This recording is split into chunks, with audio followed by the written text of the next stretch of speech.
Good morning and welcome to Newsline. Of course, as usual, coming to you live and direct from the Newsfirst studios here in Colombo. But of course, one thing that is not usual is the fact that Farah Shaukat Ali, your usual host, isn't here. I'm Sharlan Benedict and I will be sitting in for him today. Without further ado, let's get to introducing our guest. Well, very good morning and welcome Mr. Malinda Seneviratne. He's of course a poet, journalist and a political commentator. Mr. Seneviratne, speaking about the political landscape here in Sri Lanka, when someone asks you how is the political landscape going to pan out, that's quite a broad question, you know, that doesn't warrant a direct answer. I could say it like this now, we haven't.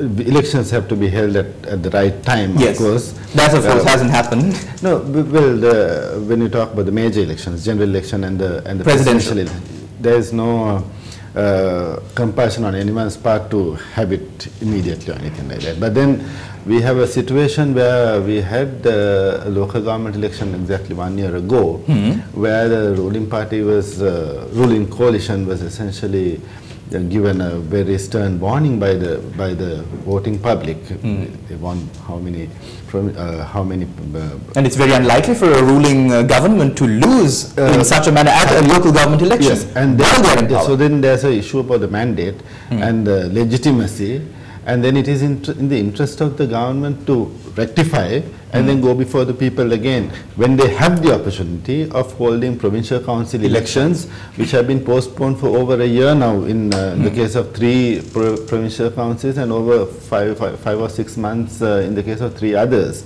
Why is it that they are not holding elections? What are they have excuses. They say they want to hold it all together. No, then they say the delimitation committee report is, and we saw for the first time in the history of Sri Lanka, the minister who was in charge of presenting the delimitation report itself voted against it. The delimitation report. So, I mean, it's become a farce, and that is not good. My issue is all these NGO activists, all these people who not too long ago were coming out with, you know, for candlelight vigils and, you know, pro-democracy, all this, you know, bleeding heart love for democracy. They're not uttering one word about this government refusing, maybe out of fear, to hold provincial council elections. Now that is that element, there's the issue of legitimacy. Then we also have the split between the president and the prime minister. You know, the Yahapalana coalition no longer exists, that agreement is no longer valid. But now they're planning on forming new coalitions. Even partly Champika Ranawaka says that there will be a new coalition that will contest for the presidential election. Champika can say that,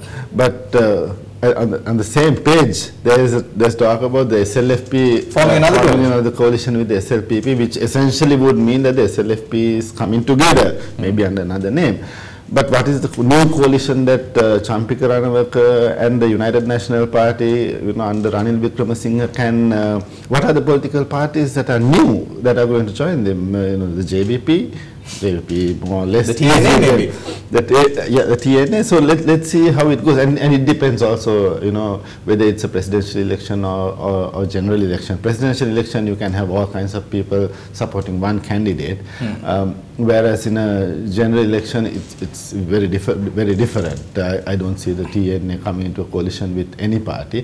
The JVP may, because they have, but are they going to combine with the United National Party? That's going to be. They can't do that officially. It's a question of policy. It's nothing policy. There are no policies. It's just populism and political expediency. But the JVP has, over the last 3 years, been one of the strongest backers of the Yahapalana government and directly or indirectly supported Ranil Wickremesinghe. But in an election, I don't think that they could afford to do that. But Mr. Seneviratne, I'd like to ask you this question. Nepotism, has it ever benefited a country? Depends on political moments. A friend of mine who's an anthropologist, a very principled kind of person, whom I admire very much, who said, let's face it, this is way back in 2009, let's face it, nepotism won us the war. Now, whether that's a fault, but that should be like your 10th option, right? System should be more robust. Nepotism, well, we are feudal. not only Sri Lanka, but the entire world is feudal. Even America, you get wives following their husbands, sons following their, and we elect kings every 4 years. We elect kings. We call them presidents, but they are kings. So in a feudal kind of arrangement, there's a lot of room for nepotism. I don't think it's a good thing. Meritocracy obviously on paper looks to be far superior. The issue is that this government came to power saying we are going to root out nepotism. 1 week after he was elected as president, Maithripala Sirisena appointed his brother as the chairman of SLT and Mobitel. A lot of ministers have appointed their friends. The Prime Minister has appointed relatives to given them diplomatic positions. So we have that culture, which is not a good thing, and which this government, particularly because they came with a mandate, they came with a manifesto, and they made all kinds of noises about nepotism, which was rampant under the Rajapaksa regime, that they are going to root it out. So they have more responsibility there. We can hold them responsibility to that claim, that rhetoric.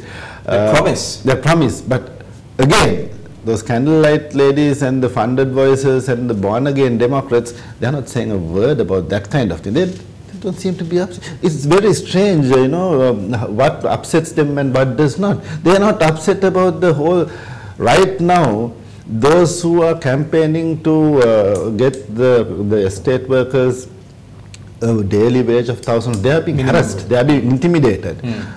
They don't have eyes for that. How come?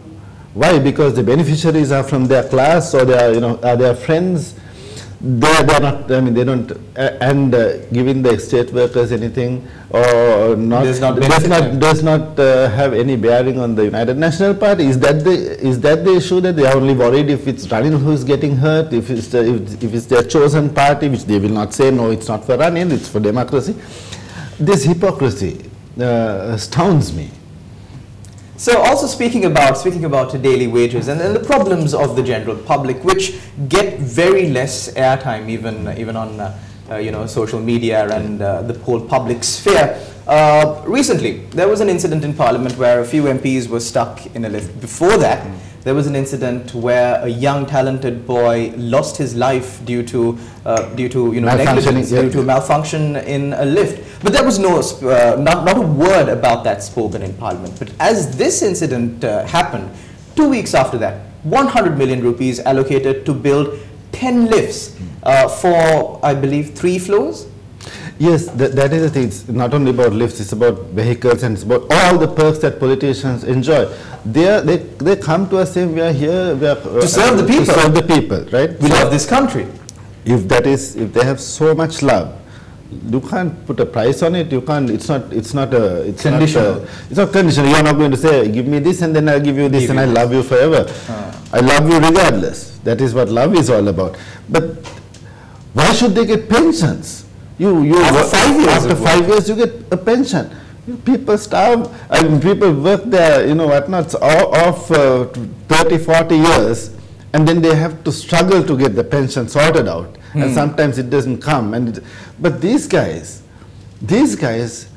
do nothing for 5 years, or whatever they do. It's better if they did nothing actually, but they do a lot of things that are detrimental to the interests of the country and the people, and we have to pay them for the rest of their lives. What kind of nonsense is that?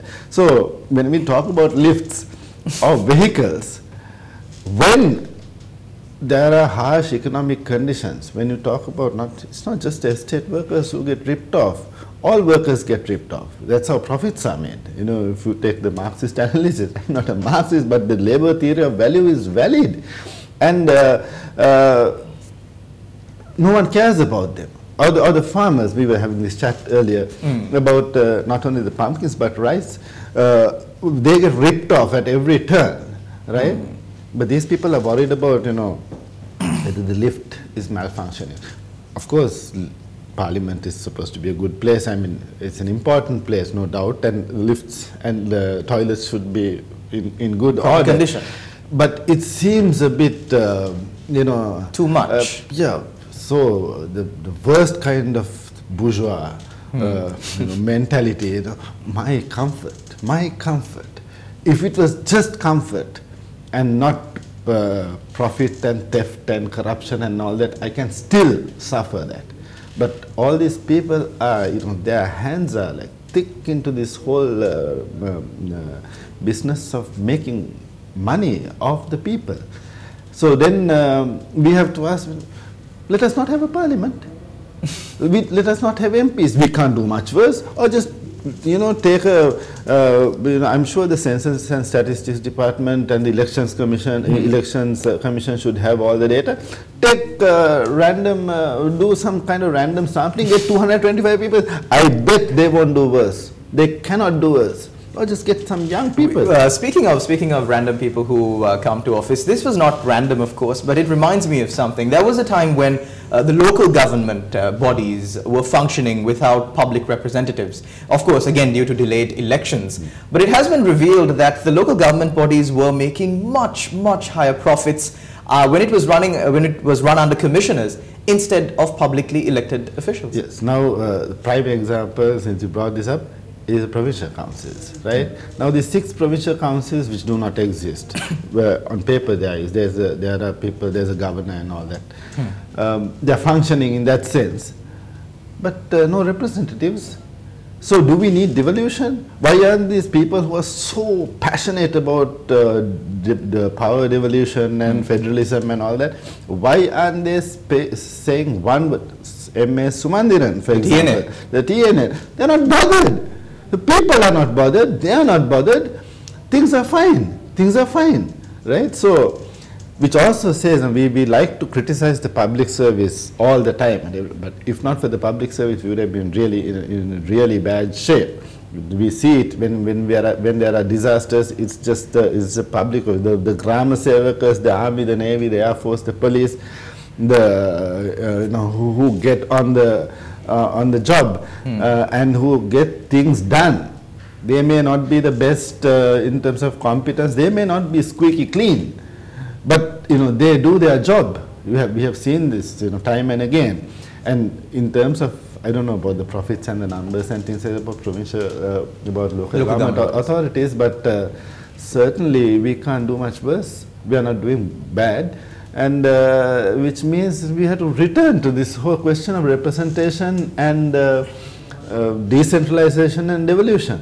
If it's not working, we should just throw it out of the way. Mr. Malinda, I must oppose you on the fact that you said certain public officials may not have enough competence. Let's speak about competence. The Western Provincial Council recently was postponed to a later date because they couldn't hold the provincial council sessions.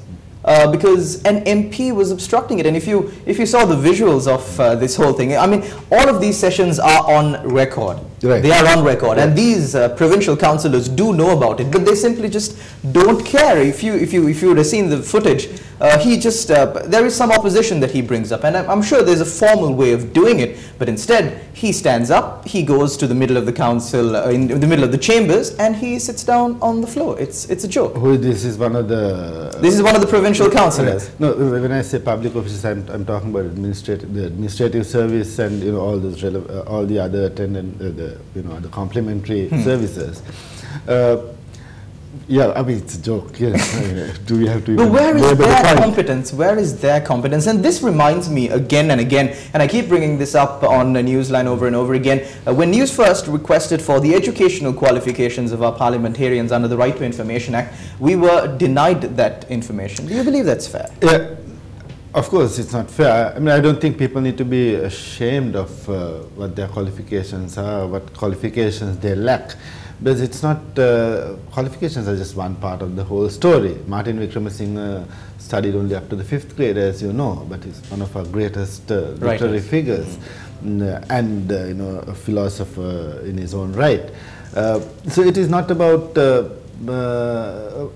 qualifications, but what they do, what they can do. Some people are doers. They don't. Maybe they missed out for whatever reason, and they dropped out of school. They chose not to go to university, and so on. Then we have those with the qualifications, professors, PhD holders, who are the best white-collar thieves in the country. In the country. Dr. Arjuna Mahendran, let us not forget, right? So, so I don't think that people need to be embarrassed about their qualifications or lack thereof, but they should have they are responsible to, when you ask the question, did you pass your O-levels? They should say it because they are elected, they are responsible to us, they are answerable to us. And when the media asks a basic question like that, if the parliament cannot reveal that, did you ask the speaker? No. We wrote to the information officer at parliament. Right. So if they are reluctant, they are supposed to, I think according to the RTI, they are supposed to respond within 14 days. Yes, yes, this was quite a long time ago. This was not very recently, but they rejected it. They outright rejected it. They said this doesn't fall under the right to court information. You should let the court decide whether it comes under the RTI or not, because I think the RTI allows for that. It's mostly about financial things, but then it's a basic thing. It's a basic right of a citizen to ask questions about their representatives. Well, they should have asked the questions before they elected them. That's a different matter. But we here at Newsfirst did campaign for that. We had a number of campaigns, you know, for an election free of violence. We also campaigned for, you know, the right people to be elected, for the corrupt not to receive office again. But people of this country seem to be electing the same old people. We keep repeating the same mistakes of our past. But on that note, Mr. Seneviratne, we cross over to a short commercial break. Don't go anywhere. You're watching Newsline on TV1.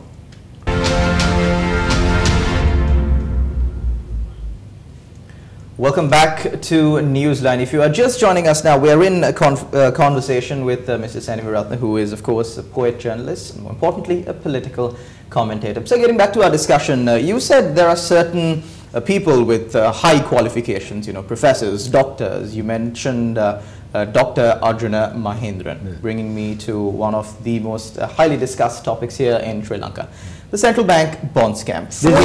That's Faraz Shaukat Ali's baby. Keep that in mind. Well, but it was because of the media network here at Newsfirst played a massive role in revealing this scam. We were the first people who said there was a scam. We revealed the details of this scam, and we kept on pushing our elected representatives to take action.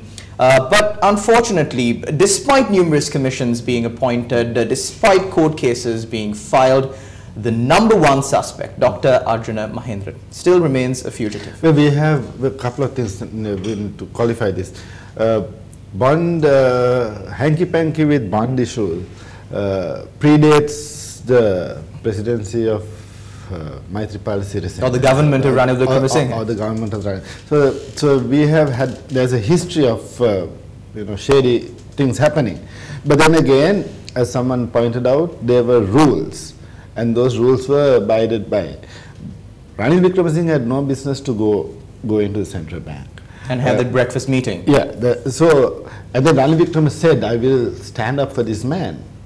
He said, I take the responsibility. Well, then go ahead and do the next thing. He's your pal. Ask him to give him a call. Ask him to come. Make it clear. Make it clean. This lack of sometimes I think all these people are the same. They have different labels, different colors, different party symbols, and so on. Why they will talk about it, they will complain about it, but then when it comes to the critical point, everyone backs off. Why? Because it's like the executive president. When you are in the opposition, you want it out, but you really don't want it out because you're having plans of becoming president one day. So when the legislation comes, they kind of they pull up some problem. They're just foot dragging. The same way here. You have some loopholes, and if you are corrupt or if you want to make bucks, is it in your interest to get the loopholes plugged? No, right? You want them to remain because you want to creep through them at some point. The inaction, of course, the government is #1 suspect here, and the opposition for not pushing it. They should be on the streets. They should be on the streets over the bond scam, about how Parliament was dissolved when the COPE report was coming out. Why did they do that? All Sujeeva Senasinghe's telephone calls, Ravi Kamanayaka's telephone calls, and the book that Senasinghe is supposed to have written, this is barefaced lies, right? And shamelessly, spoken in all forums. And given all that evidence, why is the opposition not taking this up? Forget the government, they have something to hide. Why is the opposition not taking it up? So we have complicity at different levels from different quarters. But since we are talking about Arjuna Mahendran and the bond scam, he is the prime figure. I mean, you go to any of the district courts or the magistrate courts or the high court, anywhere, you see sentences being passed out for all kinds of petty crimes, right? It's very arbitrary. I have a problem with that, but anyway, nothing happens here. When the big guys get caught, they have the merchant ward. That is like I mean, if they get sentenced, they have that. If they don't, they're fine. If they don't, they're fine. No one bothers about them. You just walk in, walk out. And but the boy who plucked some mangoes, or a woman who stole a loaf of bread, some small infringement of the law, they get 3 years in jail. In jail, the families get through. Now here we say, my family is traumatized, therefore give me bail. I'm supposed to feel bad about that? These people who have been robbing the government, robbing our money, I can understand their families being traumatized. But what about the rest of the families here in Sri Lanka? Exactly.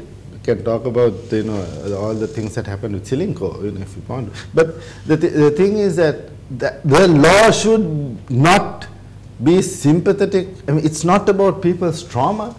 Suppose you get statutes, you have certain rules, you have a book.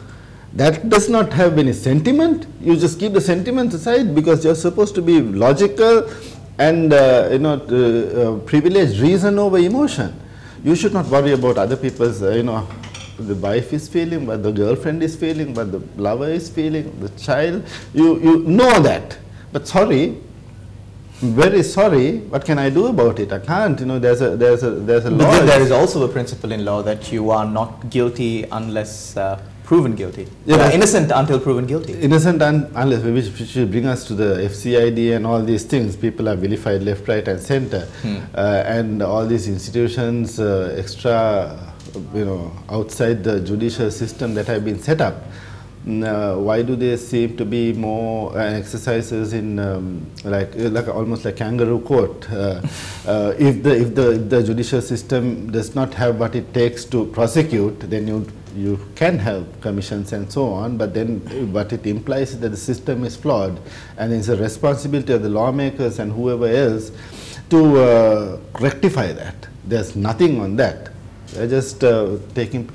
I have said this before here. When the FCID was set up, and various people were called and they said, I have been called to the FCID. Now I have been called to the FCID. It's a farce, right? The army, we have to talk about this. The military personnel. There is witch hunting here that is so obvious. It's scandalous. Based on what someone said. We have to talk about Admiral Vasantha Karannagoda, what they are doing to him. This is someone's agenda. Okay, prosecute him. But not on the basis of hearsay. You say something. I mean, you are going to arrest anyone, whether it's the Navy commander or whether it's me. I'm not a military officer. Just because someone said something, where's the concrete evidence? Over I think hundreds of officers in the military and other officials. Recently there was a press conference where the former Army commander, Navy commander and this Dayaratnayaka and Vice Marshal Gunatilaka, they said, what do you do to, we have our systems, people who have been irresponsible, have been arrested, have been tried within the military and outside. But you don't do this because you have some political agenda. I mean, that is irresponsible governance. We are talking about good governance. We don't have good, neither do we have governance. But we have all kinds of systemic flaws, and one of the reasons is that the systems are either not robust or because they have been openly and shamelessly dismissed by politicians.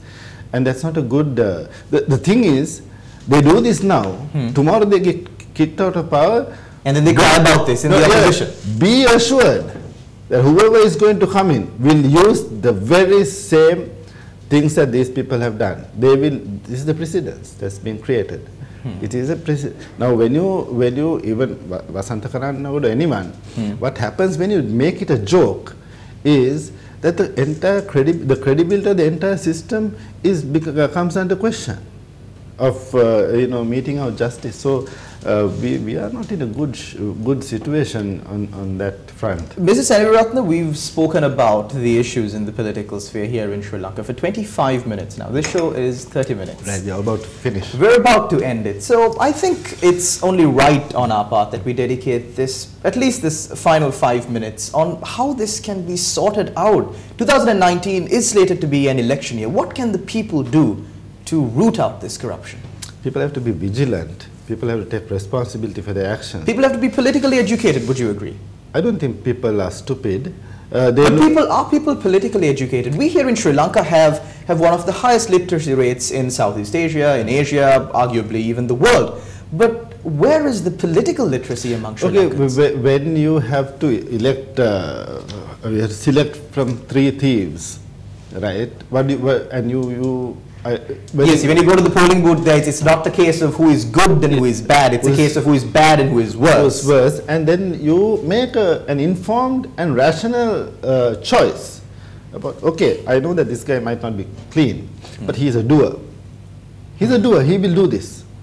Right? So you make that kind of, and don't think, I mean, politics is not about elections only. Politics is also about, people saying, the media is not being responsible. Politics is also about people taking this to the streets saying that, there is the wages for the estate workers is scandalous. It's also about the citizens saying, okay, we have a huge pumpkin crisis. Please buy a pumpkin. That is also political. And if we sort those things out, it does not mean it shows that we are not stupid. We understand, but politics in the end is, as someone said, is the art of the possible. We do the best we can, and we don't see all the struggles that are not related to elections. There are a lot of struggles. There are they don't get enough coverage. They don't get enough coverage, or I mean, yeah, it's dismissive because we don't see that if a corporate sacks a union leader, they're not going to talk about it. They will use their connections to make sure that there's no protest or intimidate. Those who are talking about the estate workers are being intimidated. So that doesn't mean that. So it shows that we are struggling. We are struggling on the whole issue of defeating the LTT, for example. That was not an election thing, right? It's not an election thing. So the people used that as a slogan, but people said, we were told LTT cannot be militarily defeated. But there were some people who said, no, they can. And we must. And that was proved. That was proved. That was like outside the formal political arena. Unfortunately, Mrs. Seneviratne, I can see that our conversation has not concluded as yet, but we are at the end of our show. Of course, for a more detailed understanding on the 4 years of inaction on the central bank treasury bond scam, you can tune in to Face the Nation at 9:30 tonight on TV1. Some of the most eminent personalities on the subject will be in attendance for the Face the Nation. Thank you very much for joining us. Thank you very much, Mr. Seneviratne, for joining us on our show this morning. Take care and God bless.